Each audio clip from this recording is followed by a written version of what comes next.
Help me, Robert the Bruce. You are my only hope. What's up, YeshGamers? Robert the Bruce here, and I've mentioned various star cards or weapons before as being some of my favorites, but I decided it was time to do a full-blown video on my favorite blaster pistol setup, and I specify blaster pistol because I will swap my primary weapon based on the game mode or map that I'm playing.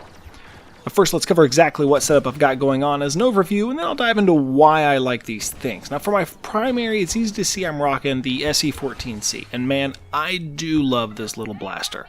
The 5-shot burst does wicked damage up close, and it's still quite capable at medium range in taking down the baddies.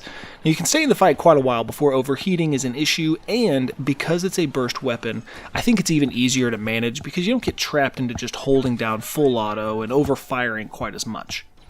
Now, you can see from my star cards I've got the Jump Pack, Scan Pulse, and Thermal Detonator. Now, I love this setup because it suits my playstyle very well, kind of like chips and queso. They just go together so well, it's like they're kind of made for each other. Now, the Jump Pack can get me out of danger quickly, or, and I probably like this part better, it can close the distance between me and a bad guy in a hurry. Much like a small women's handbag, this is clutch because my primary weapon isn't built for long range. Suddenly, that enemy who is feeling strong with his T-21 is realizing that I've jetpacked all up in his business, and he's in trouble.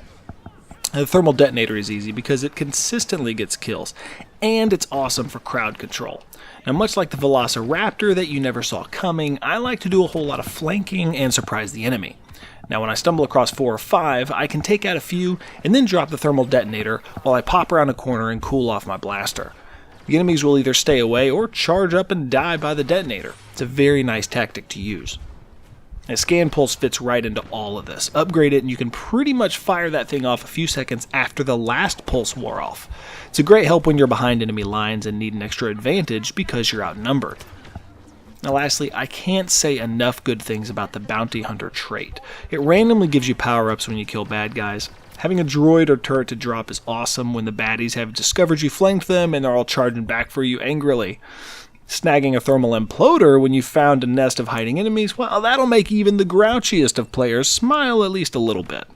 It's a huge bonus to get these power-ups on the fly, and I highly recommend you give it a shot. So, what's your favorite class? If you haven't tried this one out, give it a run. Let me know what you think. As always, thanks so much for watching, and I'll see you on the battlefield.